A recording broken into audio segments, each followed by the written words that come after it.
वज़ीर-ए-आज़म इमरान खान का एक रोज़ा दौरा लाहौर। वज़ीर-ए-आज़म इमरान खान से वज़ीर-ए-आला पंजाब उस्मान बुज़दार की 1-on-1 मुलाकात। उस्मान बुज़दार की वज़ीर-ए-आज़म को सूबे की इंतज़ामी और सियासी सूरत हाल पर ब्रीफिंग।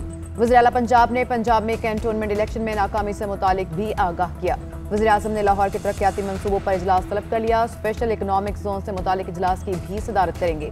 लेबर डिपार्टमेंट की जानिब से इकदामात पर ब्रीफिंग लेंगे। वज़ीर-ए-आज़म की ज़ेर सदारत फेडमिक के मामला से मुतालिक भी इजलास होगा। इमरान खान पार्टी रहनुमाओं से पंजाब में बल्दियाती इंतखाबात से मुतालिक भी मशावरत करेंगे।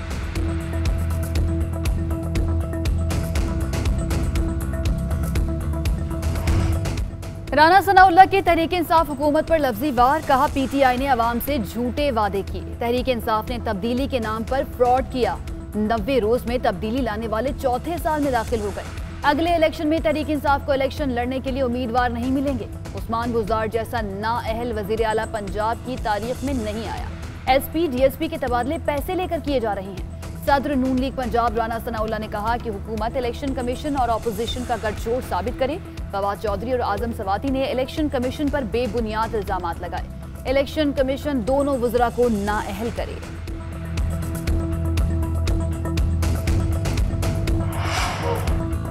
मरियम औरंगजेब की ज़ेर सदारत कौमी असम्बली की ज़ैली कमेटी बराए इत्तलात का इजलास। इजलास में नफीसा शाह, फारूक हबीब, कंवल शोजब और मीडिया के नुमाइंदे शरीक। मरियम औरंगजेब ने कहा कि फवाद चौधरी ने कहा था कि तजावीज़ हैं, मुसब्दा नहीं। नफीसा शाह बोली हुकूमत खुद क्लियर नहीं तो हम क्या बात करें।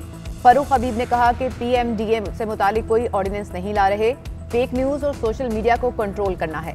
तहरीक इंसाफ की एमएनए कंवल शोजब का ज़ैली कमेटी की दोबारा तश्कील का मुतालबा। कहते हैं अभी ये कानून बना ही नहीं तो ये काला कानून कैसे बन गया। मरियम औरंगजेब ने मुतनाज़ बयान देकर ज़ैली कमेटी को मशकूक बना दिया।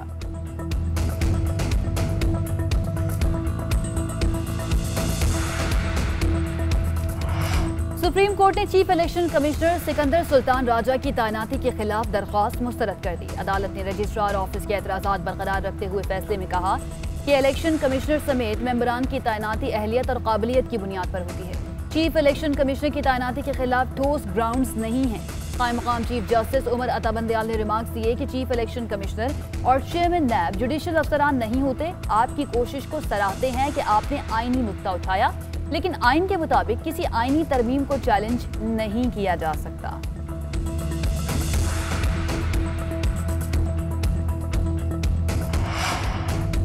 पीपल्स पार्टी का इलेक्शन कमीशन के दिफा और हिमायत का ऐलान। पीपल्स पार्टी और एएनपी के वफ्द की चीफ इलेक्शन कमिश्नर से मुलाकात। रहनुमा पीपल्स पार्टी नैयर बुखारी ने कहा कि इंतखाबात कराना इलेक्शन कमीशन की जिम्मेदारी है। विफाकी वुज़रा को आईनी इदारे के खिलाफ बयानात नहीं देना चाहिए। पीपल्स पार्टी इलेक्शन कमीशन को हर फोरम पर सपोर्ट करेगी। सेनेटर शेरी रहमान कहती हैं मुस्तरद करदा वोटिंग मशीन को मुसल्लत करने की कोशिश की जा रही है। हमें इलेक्शन पर हमेशा तहफ़्फ़ुज़ात रहे मगर इदारों को मुतनाज़ नहीं किया।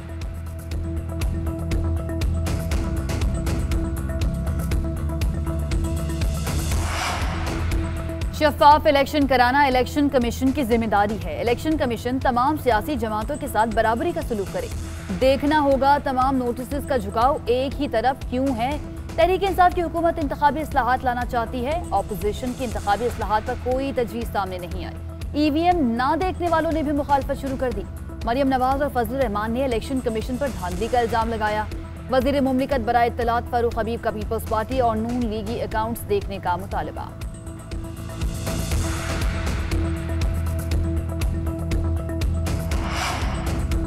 इस्लामाबाद हाई कोर्ट ने इलेक्ट्रॉनिक वोटिंग मशीन के जरिए आइंदा आम इंतखाबात कराने के खिलाफ दरख्वास्त के काबिल समात होने पर फैसला महफूज कर लिया। दरख्वास्त गुजार ने मौक़िफ़ इख्तियार किया कि हुकूमत इलेक्शन कमीशन की अथॉरिटी पर गालिब आना चाहती है। इलेक्शन कमीशन को तनकीद का निशाना बनाया जा रहा है। सेनेट की कायमा कमेटी के पास इलेक्शन कमीशन ने एतराज़ात दाखिल किए हैं। चीफ जस्टिस अतर मेनुल्लाह ने दरख्वास्त गुजार से कहा कि इलेक्ट्रॉनिक वोटिंग मशीन के जरिए इंतखाबात के लिए तो कानून साजी नहीं होगी। आप तो बड़े अहम इशूज़ अदालत में लाते हैं। अभी ये दरख्वास्त कबल इस वक्त नहीं, अभी तो इस पर बहस हो रही है। ऑर्डर कर देंगे। आपको इलेक्शन कमीशन के एतराज़ात की कॉपी मिल जाएगी। अपोजिशन शौक से तहरीक अदम एतमाद लाए। मुकाबला करूंगा, तहरीक कामयाब हुई तो घर चला जाऊंगा। वज़ीर आला बलूचिस्तान जाम कमाल ने बता दिया। कहते हैं मेरी जमात और इत्तेहादी साथ हैं। तहरीक अदम एतमाद से कोई फर्क नहीं पड़ेगा। अपोजिशन ने गुज़श्ता रोज जाम कमाल के खिलाफ तहरीक अदम एतमाद जमा करवाई थी। तहरीक पर 16 अरकान असम्बली के दस्तखत थे। ऑपोजिशन का हुकूमती अरकान की हिमायत का भी दावा, मुश्तरका इजलास बुला लिया।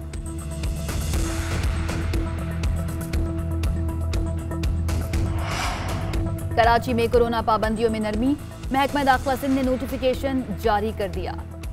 वर्क फ्रॉम होम की शर्त खत्म, इंडोर डाइनिंग के लिए रात 12 बजे तक इजाजत। इंडोर शादी की तकरीबात में 200 और आउटडोर में 400 अफराद की इजाजत होगी। SOPs के तहत जिम्स, पार्क्स और तफरीह गाह खोले जा सकेंगे। खैबर पख्तूनख्वा में कोरोना SOPs के तहत 16 से 22 सितंबर तक पाबंदियां आयद कर दी गईं। तमाम तिजारती सरगर्मियां और बाजार रात 8 बजे बंद होंगे। सूबे भर में जुम्मे और हफ्ते को तमाम तिजारती सरगर्मियों पर पाबंदी होगी। पंजाब के 5 अजला में भी कोरोना पाबंदियां 22 सितंबर तक बरकरार रहेंगी। पाकिस्तान में कोरोना की चौथी लहर कमजोर पड़ने लगी। मुल्क में कोरोना मुस्बत केसेस की शरह 5% से नीचे आ गई। NCOC के मुताबिक गुज़श्ता 24 घंटों में कोरोना के फैलाव की शरह 4.78% रही। 2714 अफराद में वायरस की तस्दीक। कोरोना से मजीद 73 अफराद इंतकाल कर गए। कोरोना के 5122 मरीज तशवीशनाक हालत में अस्पतालों में ज़ेरे इलाज। मुल्क में एक्टिव केसेस की तादाद 77,532 हो गई। गुज़श्ता रोज तकरीबन 11,000 अफराद कोरोना से सेहतयाब हुए।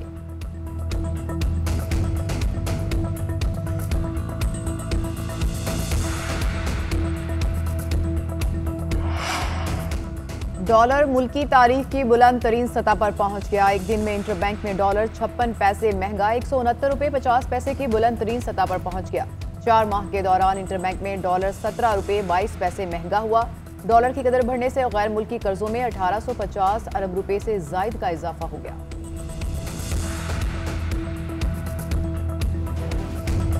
महंगाई के सताए शहरियों के लिए बुरी खबर। पेट्रोलियम मसनूआत की कीमतों में 10.5 रुपये फी लीटर तक इजाफे का इम्कान। हाई स्पीड डीजल 10.5 रुपये, लाइट डीजल 5.5 रुपये और मट्टी के तेल की कीमत में भी 5.5 रुपये फी लीटर इजाफे की तजवीज़। पेट्रोल 1 रुपया फी लीटर महंगा होने का इम्कान। ओगरा ने पेट्रोलियम मसनूआत की कीमतों में इजाफे की समरी वजारत खजाना को भिजवा दी। हतमी मंजूरी वजीर आजम देंगे।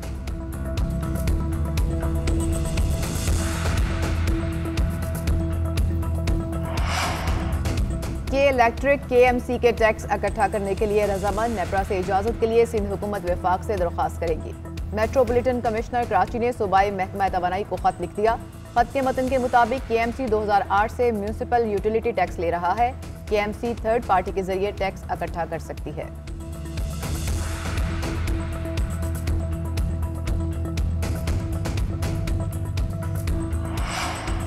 समंदरी हवाएं बंद। कराची में आज भी शदीद गर्मी होगी। शहर कायद का दर्जा हरारत 40 डिग्री तक जाने का इम्कान।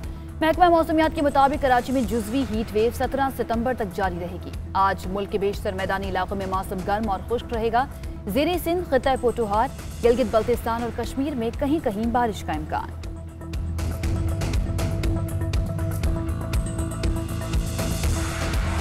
अमेरिका में उमर शरीफ के इलाज की तैयारियां जारी। अदाकारा रीमा के शौहर डॉक्टर तारिक शहाब और उनकी टीम उमर शरीफ का इलाज करेगी। लेजेंड अदाकार को जॉर्ज वाशिंगटन अस्पताल में दाखिल किया जाएगा। उमर शरीफ के दिल के बाएं हिस्से का वॉल्व मुकम्मल बंद। खून दिल के बालाई हिस्से में जमा होने लगा। दिल और गुर्दों के संगीन अमराज के बायस सर्जरी खतरनाक करार। माइट्रल वॉल्व क्लिपिंग नामी इलाज तजवीज़ किया गया। 1 से 2 रोज निगरानी के बाद ऑपरेशन किया जाएगा। ऑपरेशन कामयाब और गुर्दे भी दुरुस्त काम करते रहे तो उमर शरीफ को डिस्चार्ज कर दिया जाएगा।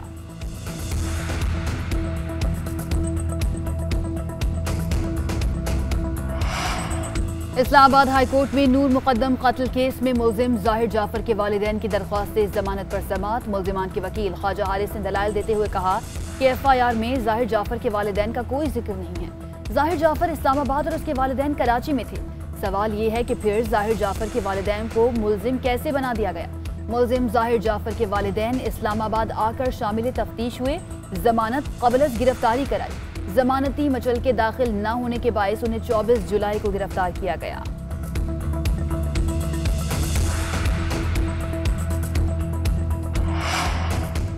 वज़ीर ख़ारजा शाह महमूद कुरैशी ने कहा है कि भारत हाइब्रिड वार के जरिए इंतशार फैलाना चाहता है। भारतीय अज़ाइम को खाक में मिला देंगे। हुर्रियत रहनुमा अली गिलानी आखिरी वक्त तक डटे रहे। अली गिलानी की वफात पर भारतीय सलूक सारी दुनिया ने देख लिया।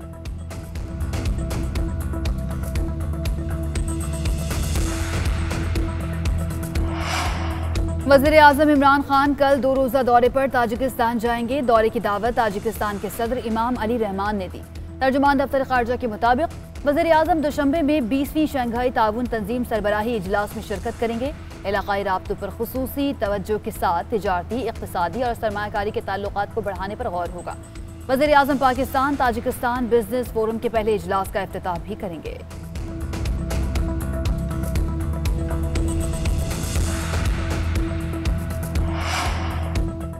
अमेरिका के नायब वज़ीर ख़ारजा ब्राय फेटफ 3 रोज़ा दौरे पर इस्लामाबाद पहुंच गए। FATF के एक्शन प्लान पर अमलदरामद से मुतालिक पाकिस्तानी हुकाम से बातचीत करेंगे। वज़ारत ख़ारजा, ख़जाना, दाखिला और दीगर मुतल्लिका आला हुकाम से मुशावरत होगी। डिप्टी असिस्टेंट सेक्रेटरी दौरे के बाद अमरीकी हुकाम को अपनी रिपोर्ट पेश करेंगे। पाकिस्तान ने फेटफ की तकरीबन तमाम शराइत को पूरा कर दिया। आखिरी शिक पर काम हतमी मराहिल में है।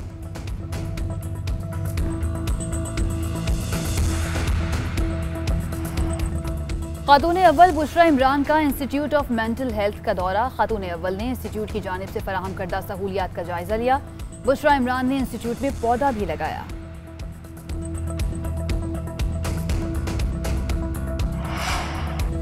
अफगान खवातीन फुटबॉल टीम की पाकिस्तान आमद। Afghan women football team Lahore पहुंच गई। खिलाड़ी फीफा हाउस में कयाम करेंगे। सदर PFF इशफाक हुसैन कहते हैं कि अफगान खवातीन फुटबॉल टीम को खुश आमदीद कहते हैं। अफगान खिलाड़ियों के कयाम के लिए तमाम तर इंतजामात मुकम्मल हैं।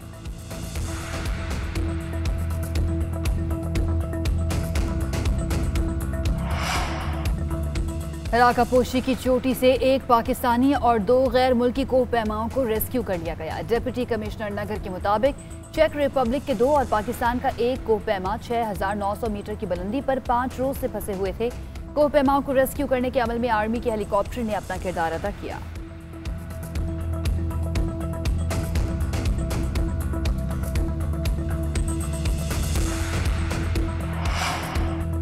कौमी क्रिकेट टीम के फास्ट बॉलर हसन अली की ऑनलाइन प्रेस कॉन्फ्रेंस। कहते हैं मिसबाउल हक और वकार यूनुस के वर्ल्ड कप से पहले जाने पर अफसोस हुआ, लेकिन वो गैर मुल्की कोच के साथ काम करने के लिए तैयार हैं। दौरा न्यूजीलैंड के लिए अब्दुल रज़ाक को बॉलिंग कोच बनाने के फैसले का भी खैर मकदम। कहते हैं कि अब्दुल रज़ाक की मौजूदगी से अच्छा ऑलराउंडर बनने में मदद मिलेगी।